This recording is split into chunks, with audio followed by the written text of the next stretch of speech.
I think one of the issues that we're facing is certainly trust. I think this is something that we're seeing in developed and emerging economies alike. In the US, you're seeing, mistrust caused by histories of injustice, especially in disadvantaged and minority communities.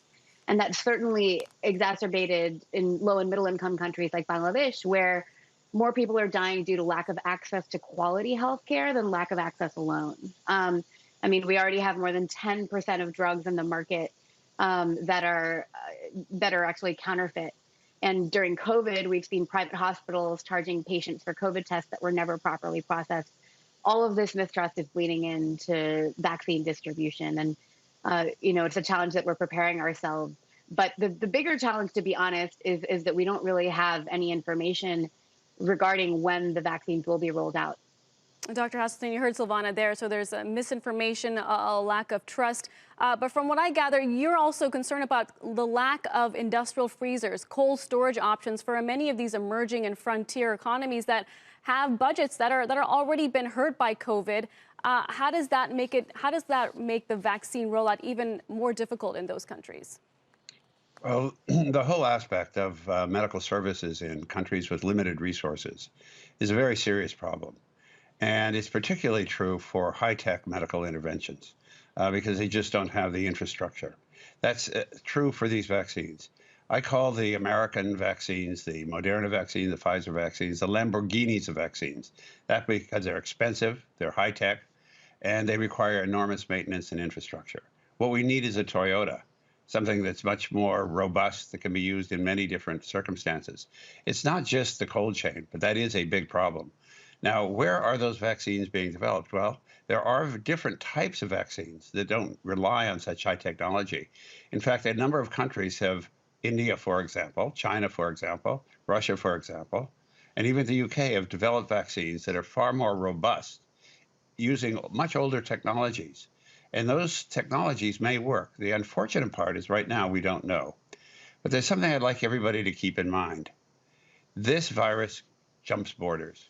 What happens in one country doesn't stay in one country.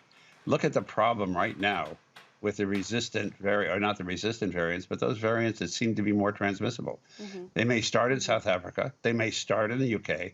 They don't end there. Until this world is free from COVID, everybody is at risk for COVID, vaccination or not, because this virus may be able to get around our vaccines like flu does.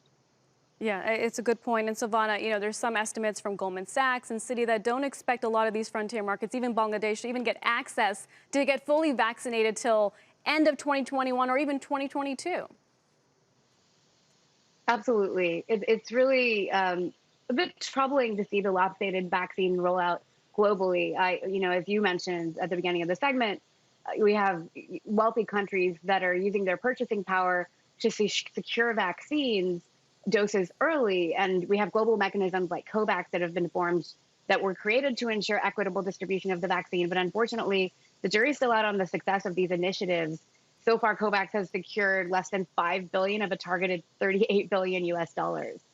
It's very problematic, echoing what Dr. Hazeltine said as well, that the vaccine conundrum is being treated as one of purchasing power when we live in such an interconnected world.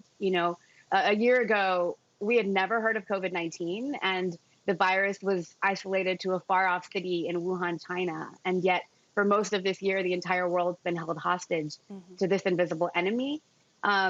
We have got to come together as a global community to figure out how we're going to contain the virus in every country at scale. Until we do that, we can't be sure about the future. In South Asia, Bill, which vaccine do you think those countries will go with?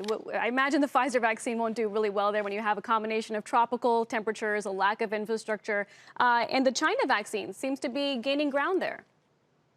Well, I think it's not going to be a matter of what country.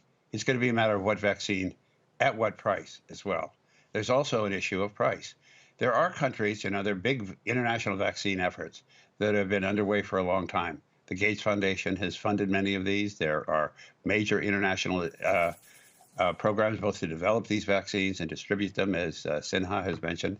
And we're really at a point where we know how to do it. The problem is, will we be doing it, and how fast will we be doing it for this? This is not just a question of health, it's a question of economies.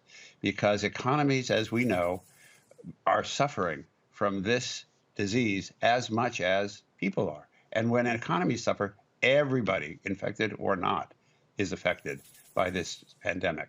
And so it's really vital that we focus now, that we have these vaccines, not just on the vulnerable people in our own societies, but the vulnerable nations around the world, in our own interest and for humanitarian interests. Silvana, what are you hearing from the government in Bangladesh and even other South Asian countries that you work with? Is this China vaccine going to be in higher demand than some of the other ones that are being developed because they don't have the same cold temperature requirements? To be honest, we haven't heard yet from our government on the China vaccine. And we really don't have clarity. I have to say, and really echo Dr. Hazeltine's comments that we do need to come together, in particular for our health workers globally, who are creating the backbone of our economy right now. It's been extremely heartening for me to see on my social media feed in the last couple of weeks, friends and colleagues in the US and Europe getting vaccinated. It's a moment of hope for all of us in the world, of course. I have no insight, however, into when my health workers in Bangladesh are going to be vaccinated. And we really need to think about that first as a global community as we prepare to reopen economies. Shepard Smith here. Thanks for watching CNBC on YouTube.